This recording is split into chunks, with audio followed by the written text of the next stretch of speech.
আসসালামু আলাইকুম প্রিয় দর্শক, অন্যমঞ্চে আলোচনায় আপনাদের সকলকে আমন্ত্রণ জানাচ্ছি। সুপ্রিয় দর্শক, সাজ্জাদ কাদিরের প্রীতি নিন, শুভেচ্ছা নিন। এই মুহূর্তে আপনাদের সামনে কথা বলতে এসেছি তারেক রহমানের নয়া কূটনীতি ও দিল্লির অস্বস্তি, কোথায় যাচ্ছে ঢাকা দিল্লি সম্পর্ক, 5 অগাস্টের পট পরিবর্তন এবং 2026 সালের শুরুতে নির্বাচনের মাধ্যমে বাংলাদেশে তারেক রহমানের নেতৃত্বে বিএনপি সরকার গঠনের পর দক্ষিণ এশিয়ার ভূ রাজনীতিতে এক বড় ধরনের মোড় এসেছে। কিন্তু এই মুহূর্তে সবচেয়ে বড় প্রশ্ন, নয়াদিল্লি কি ঢাকার এই নতুন বাস্তবতাকে মন থেকে মেনে নিতে পারছে? মুখে এক কথা আর কাজে অন্য কথা। বাংলাদেশকে নিয়ে দিল্লির বার্তা এবং আচরণের মধ্যে কি এক বড় বৈপরীত্য তৈরি হয়েছে?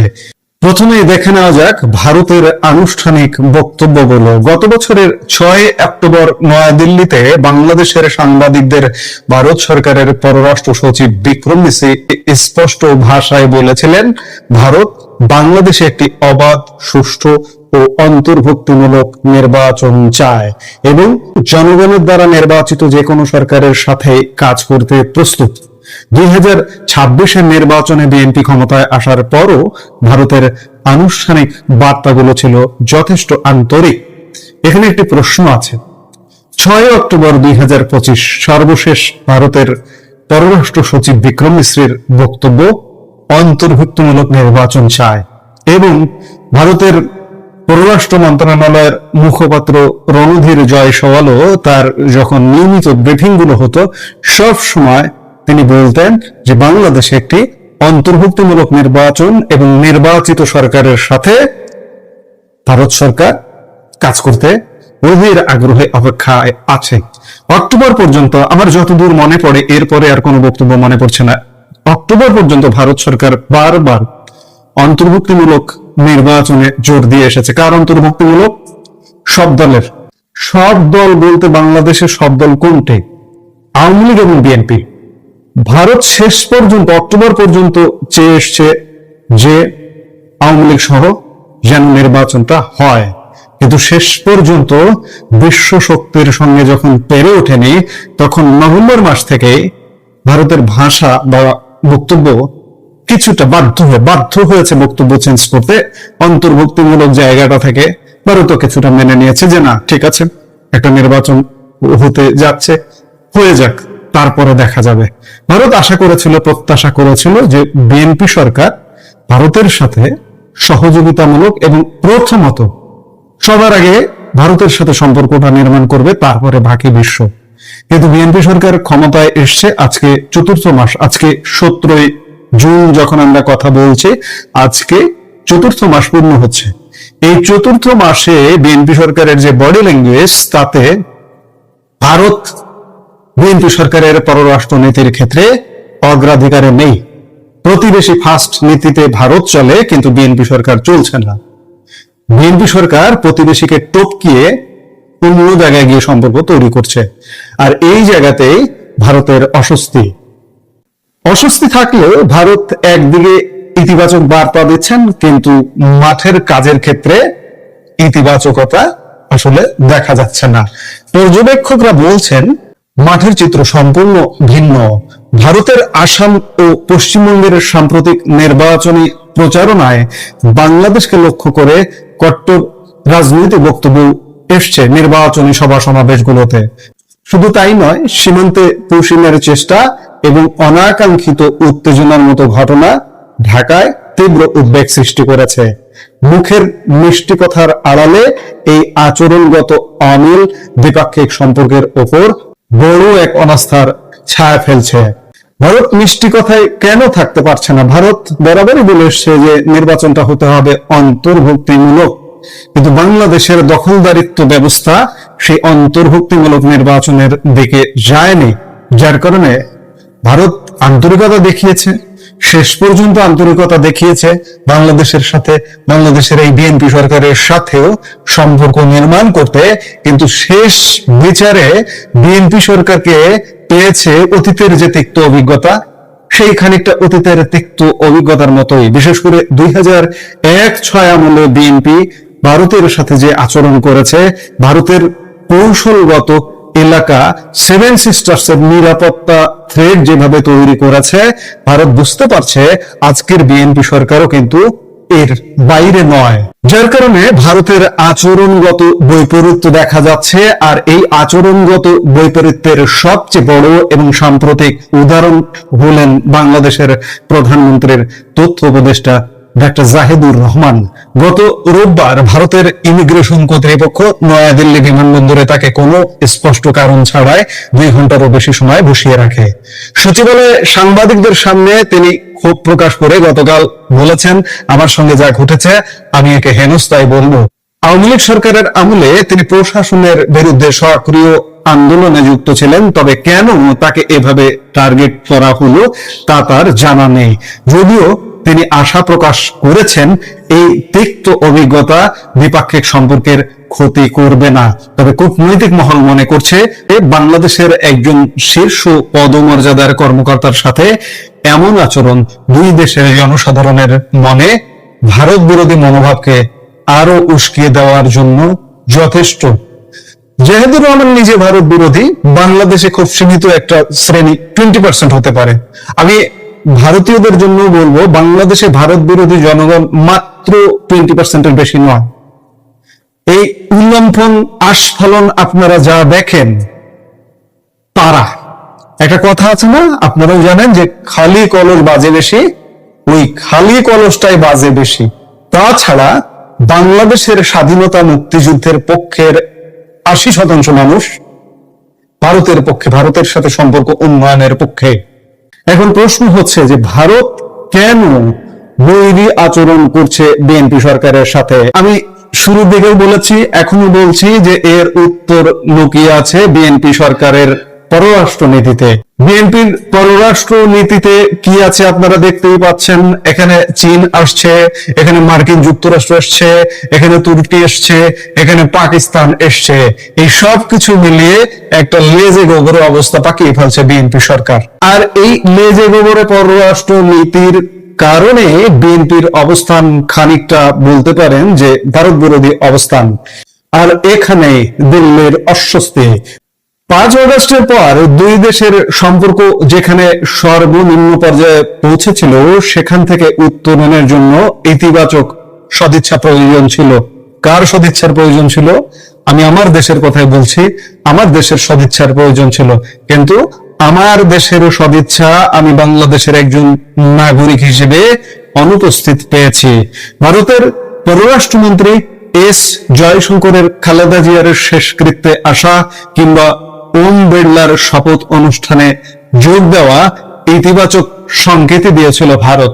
পরবর্তীতে বিএনপি সরকার যখন ভারতের সাথে ইতিবাচক সংকেতে থাকলো না, তখনই বাঁধল বিবাদ।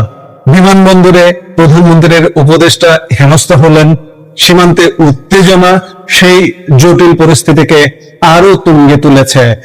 ভৌগোলিক, অর্থনৈতিক, নিরাপত্তা এবং সাংস্কৃতিক স্বার্থে বাংলাদেশ ও ভারত একে অপরের ওপর গভীরভাবে নির্ভরশীল। ভুল বোঝাবুঝি রোধ এবং পুনরায় আস্থা তৈরির জন্য এখন বিএনপি সরকারের প্রয়োজন ভারতের সাথে আস্থা এবং বিশ্বাসের জায়গা থেকে একটা সম্পর্ক তৈরি করা। বাস্তববাদিতা, ধৈর্য এবং বাংলাদেশের বক্তব্য ও আচরণের মধ্যে অমিল দূর করাটাই হচ্ছে বিএনপি সরকারের এই মুহূর্তের লক্ষ্য হওয়া উচিত। নইলে এই সম্পর্ক শেষ পর্যন্ত কোথায় যায় সেটি কিন্তু বিএনপির জন্য ভাবনার বিষয় হয়ে দাঁড়াবে। সবকিছু মিলিয়ে আমরা বলতে পারি যে বিএনপি সরকারকে কোনোভাবেই ভারত সরকার আস্থায় নিতে পারছে না। যখন আস্থায় নিতে পারছে না, তখন সম্পর্ক কিন্তু জটিল থেকে জটিলতর হবে। কারণ ভারতের স্বার্থের চেয়ে আমাদের স্বার্থ কিন্তু অনেক বেশি। ভারতের খুব গুরুত্বপূর্ণ একটি ভৌগোলিক স্বার্থ আছে, 7 সিস্টার্স। সেই 7 সিস্টার্সকে যদি উত্তপ্ত করার চেষ্টা করা হয় বাংলাদেশ থেকে, বা অস্থির করার চেষ্টা করা হয় বাংলাদেশ থেকে, ভারত কিন্তু অতীতেও ইনিশিয়েটিভ নিয়েছে, আবারও ইনিশিয়েটিভ নিতে পারে। সেক্ষেত্রে বিএনপি সরকারের পথ চলা কিন্তু ঝুঁকিপূর্ণ হয়ে উঠবে। সেজন্য বিএনপি সরকারের কি করা উচিত, নিশ্চয়ই বিএনপি সরকার সেটি ভালোই বোঝে এবং সেই অনুযায়ী ব্যবস্থা নেবে বা চিন্তা ভাবনা করবে, নইলে বিএনপি সরকারের টিকে থাকা, আমি বারবার বলছি, আগের অনেক ভিডিওতে বলেছি, আবারও বলছি, কঠিন হয়ে উঠবে। এখন দেখার বিষয় যে শেষ পর্যন্ত কি হচ্ছে। এই মুহূর্তের ভিডিও থেকে বিদায় নিতে চাইছি। দেখা হবে পরবর্তী ভিডিওতে। সে পর্যন্ত ভালো থাকুন, সুস্থ থাকুন। আমাদের ভিডিওগুলো নিয়মিত পেতে সাবস্ক্রাইব করুন সাজ্জাদ কাদির ইউটিউব চ্যানেল এবং লাইক, কমেন্ট, শেয়ার করে সাথে থাকুন। সম্মানিত দর্শক, আজ একটি ঐতিহাসিক ঘটনার মাধ্যমে চলমান বাংলাদেশের রাজনীতি ব্যাখ্যা করার চেষ্টা করব এবং একই সঙ্গে মীর জাফরের যে পরিণতি এবং তার যে কর্মময় জীবন, এই কর্মময় জীবনের সঙ্গে 2026 সনের বাংলাদেশ কিংবা 2027 সনের বাংলাদেশের কি সম্পর্ক রয়েছে এটার একটা সমীকরণ দাঁড়া করার চেষ্টা করব ঐতিহাসিক প্রেক্ষাপটে। তার আগে ইতিহাসটা বলে নেই।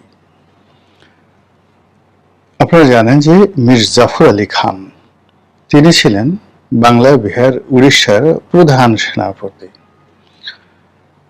নবাব আলীবর্দী খানের খুব ঘনিষ্ঠ আত্মীয় এবং মুর্শিদাবাদের অত্যন্ত অভিজাত একটি পরিবারে তার জন্ম হয়েছিল। দেখতে অসাধারণ সুন্দর ছিলেন, ভীষণ রকম সুন্দর ছিলেন। যুদ্ধক্ষেত্রে বেশ কিছু সফলতা দেখিয়েছেন, বিশেষ করে বর্গীরা যখন বাংলা আক্রমণ করছিল এবং নবাব আলীবর্দী খান যখন এই বর্গীদের বিরুদ্ধে যুদ্ধ করছিলেন, সেই বহু সংখ্যক যুদ্ধে তিনি বেশ সফলতা দেখিয়েছিলেন। নবাব সিরাজউদ্দৌলার সঙ্গে তার ব্যক্তিত্বের দ্বন্দ্ব ছিল, তার ঈর্ষা ছিল এবং তিনি মূলত অপমানিত বোধ করেছিলেন। এটা হলো মূল কারণ। যে যাই যত আবেগের কথা বলুক না কেন, তরুণ নবাব তার যাকে বলা হয় তার যে রাজদরবারে যে সকল আমাত্য রয়েছেন, জ্ঞানী, গুণী, বুদ্ধিমান, প্রত্যেকটি মানুষের সঙ্গে তার নানার যে একটা ঐতিহাসিক সম্পর্ক ছিল। শুধু তাই নয়, তার নানার আগে যে নবাব ছিলেন, নবাব সরফরাজ আলী খান, নবাব সরফরাজ আলী খানের আগে নবাব সুজাউদ্দৌলা, নবাব সুজাউদ্দৌলার আগে নবাব মুর্শিদ কুলি খান। তাহলে এই যে মুর্শিদ কুলি খান থেকে একদম আলীবর্দী খান পর্যন্ত যে সুদীর্ঘকালের বাংলাদেশের রাজনীতি, অর্থনীতি, বাংলা, বিহার, উড়িষ্যার রাজনীতি, অর্থনীতি, এদের যে ডিপ্লোম্যাসি উইথ দিল্লির সঙ্গে ডিপ্লোম্যাসি, এর বাইরে চীনের সঙ্গে ডিপ্লোম্যাসি এবং সিল্ক রুট কেন্দ্রিক অন্য যে সকল রাষ্ট্রের সঙ্গে বাংলাদেশের ব্যবসা বাণিজ্য হতো, এটার ব্যাংকিং, বিনিয়োগ, এক্সপোর্ট এবং ইম্পোর্ট, পুরো যে সিন্ডিকেটটি দীর্ঘদিন ধরে এই ব্যবসার পরিচালনা করতেন, তাদের সবার সঙ্গে নবাব সিরাজউদ্দৌলার সম্পর্কটা একেবারে প্রথম দিন থেকে খারাপ হয়ে যায়। এটা অনভিজ্ঞতার কারণে হতে পারে, অধৈর্যের কারণে হতে পারে, বেয়াদবির কারণে হতে পারে, নানা রকম কারণে হতে পারে, বাট এটা হয়েছিল। তার প্রেক্ষিতে এই যে বাংলাদেশের ওই মুহূর্তে প্রায় 1 লাখ সৈন্যবাহিনী ছিল। চিন্তা করতে পারেন আজ থেকে কত বছর আগে, 1756 সালে এই বাংলাদেশে 1 লক্ষ রিজার্ভ সৈন্য ছিল, তার মধ্যে 53,000 সৈন্য শুধু পলাশীর ময়দানে উপস্থিত ছিল, যার প্রধান সেনাপতি ছিলেন মীর জাফর আলী খান। তো সেই মীর জাফর আলী খান বলা হয়ে থাকে বিশ্বাসঘাতকতা করলেন। আসলে তিনি কোনো কাজ করেননি, পক্ষে করেন বিপক্ষে করেননি, জাস্ট সৈন্যবাহিনীকে যুদ্ধ করা থেকে বিরত রেখেছিলেন। আর অন্যদিকে নবাব অনুগত কয়েকজন সেনাপতি প্রাণান্ত চেষ্টা করেছিল এই যুদ্ধে জয়লাভ করার জন্য। তারা বীরের মতো যুদ্ধ করেছে, কিন্তু প্রকৃতি তাদেরকে সহযোগিতা করেনি। কেননা তাদের কমান্ডে, মোহনলালের কমান্ডে যে সৈন্য ছিল, বা শিমফ্রের ফরাসি যে সেনাপতি বাংলাদেশে ভাড়া খাটতেন, তার সৈন্যবাহিনীতে যে ফৌজিতে যে সকল সদস্য ছিলেন, সবাই মিলে যুদ্ধ করলে ক্লাইভ পারতেন না, কিন্তু এমন একটা বৃষ্টি হয়ে গেল, সেই বৃষ্টিতে গোলা বারুদ চুলা বারুদ সবকিছু মানে ভিজে একাকার হয়ে গেল। আর যেখানে সৈন্য সমাবেশ করা হয়েছিল সেই অংশটি কাদায় পরিপূর্ণ ছিল, আর ক্লাইভ যেখানে সৈন্য সমাবেশ করেছিলেন সেখানে কাদা ছিল না। তো ফলে কি হলো, এই যুদ্ধে প্রকৃতির কাছে নবাব সিরাজউদ্দৌলা, বাংলার স্বাধীনতা সব বিসর্জিত হলো। ইংরেজরা নবাব সিরাজউদ্দৌলার পরিবর্তে মীর জাফর আলী খানকে ক্ষমতায় বসালেন। মীর জাফর আলী খান 2 দফায় অর্থাৎ যুদ্ধের ব্যয় বাবদ পুরো রাজকোষ খালি করে দিয়ে দিলেন। তারপরে ইংরেজদের ডিমান্ড মিটল না, মানে যা ছিল বাংলার সবকিছু দিয়ে দিলেন, তারপরে তার ডিমান্ড মিলল না। এমনকি মীর জাফর আলী খান এবং তার আত্মীয় স্বজনের যে সকল পার্সোনাল সেভিং ছিল সেটাও রবার্ট ক্লাইভকে দিয়ে দেওয়া হলো, কিন্তু তারপর তার ডিমান্ড মিলল না। এরপর তিনি দুটো জেলার মানে যেখানে সবচেয়ে বেশি রেভিনিউ আসতো, এই দুটো জেলার সমস্ত রাজস্ব আদায়ের ভার, দেওয়ানির মানে কার্যক্রম, এগুলো সবই ইংরেজ কোম্পানির কাছে তিনি দিয়ে দিলেন। কিন্তু তারপরও ইংরেজরা আসলে আরো রেভিনিউ চাচ্ছিল, আরো টাকা চাচ্ছিল। এর প্রেক্ষিতে তারা করলো কি, এই ভদ্রলোককে ক্ষমতা থেকে সরিয়ে তার মেয়ের জামাই Mir Kasim Ali Khan, he is also a traitor, সেও ছিল কিন্তু বিশ্বাসঘাতক। তো সেই মীর কাসিমকে এনে ক্ষমতায় বসালেন। মীর কাসিম প্রথম দফায় কিছু টাকা দিলেন, কিন্তু পরবর্তীতে যেহেতু বাংলার আর কোনো টাকা ছিল না, তিনি টাকা দিলেন না। টাকা না দেওয়ার কারণে যে পরিবেশ পরিস্থিতি শুরু হলো, সেই পরিবেশ এবং পরিস্থিতিতে আর একটা যুদ্ধ ইংরেজদের সঙ্গে অনিবার্য হলো, এবং সেই যুদ্ধ সম্ভবত মুঙ্গেরের যুদ্ধ বা বক্সারের যুদ্ধ, দুটোর একটা। এই মুহূর্তে আমার ওটা এত কিছু বলার দরকার নেই। তো সেই যুদ্ধে মীর কাসিম আলী পরাজিত হলেন এবং বাংলা থেকে পালিয়ে গেলেন। কিন্তু পালিয়ে যাওয়ার আগে তিনি যে কাজ করলেন সেটা হলো, জগৎ শেঠ থেকে শুরু করে অন্য যে সমস্ত লোক ট্রেইটার ছিল, তিনি তো সবাইকে চিনতেন, because he was the part of the traitor. এই মীর জাফর আলী খান থেকে শুরু করে যারা এই কাজগুলো করেছেন, পুরো নবাব সিরাজউদ্দৌলার বিরুদ্ধে যে কনস্পিরেসি চলেছিল, পুরোটার নেতৃত্বে ছিলেন মিরন এবং মীর কাসিম, এই দুজন। মিরন তার ছেলে আর মীর কাসিম হলো মেয়ের জামাই।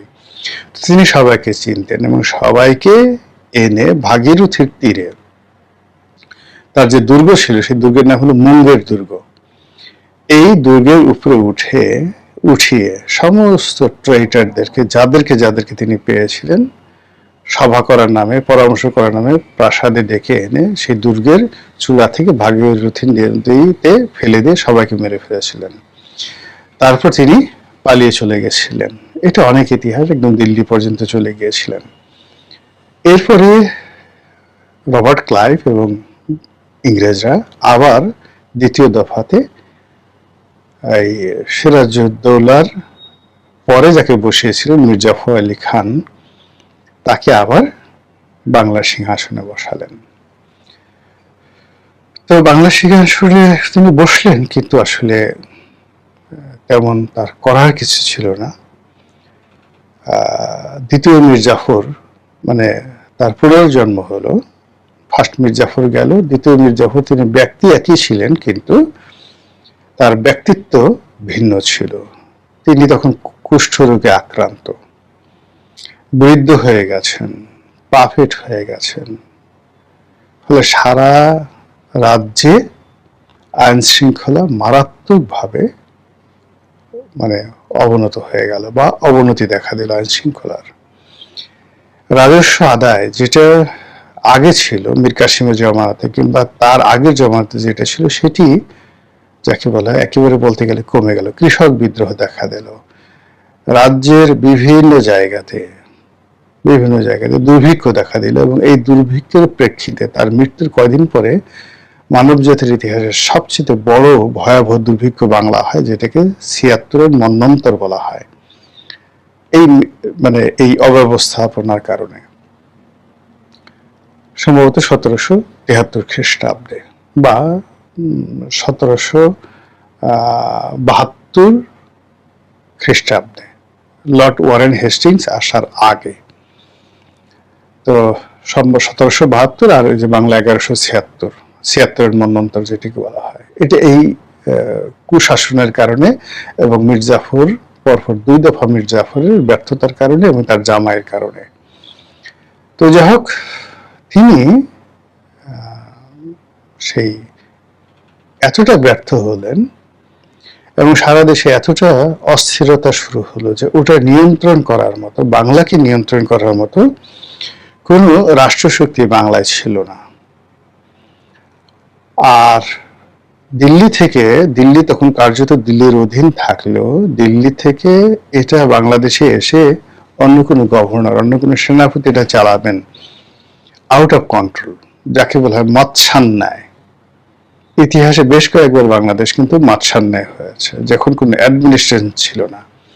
মীর জাফরের মৃত্যুর সেই কয়েক বছর আগের থেকে পুরো বাংলাদেশ একেবারে উইদাউট অ্যাডমিনিস্ট্রেশন, চারিদিকে যে যার মতো চুরি, ডাকাতি, রাহাজানি, খুন, খারাপি সবকিছু। এবং এতে করে ইংরেজরা পড়লো সবচেয়ে বড় বিপদে। এর কারণ হলো তাদের যে দুটো প্রেসিডেন্সি ছিল। কলকাতার ফোর্ট উইলিয়াম দুর্গ তারা নির্মাণ করেছিল এবং ফোর্ট উইলিয়ামকে কেন্দ্র করে বাংলা, বিহার, উড়িষ্যা এই অঞ্চল এবং উত্তর ভারতের কিছু অংশ, এটা তাদের একটা প্রেসিডেন্সির মধ্যে ছিল। আর দক্ষিণ ভারত কেন্দ্রিক তাদের যে প্রেসিডেন্সি ছিল সেটা ছিল মাদ্রাস প্রেসিডেন্সি।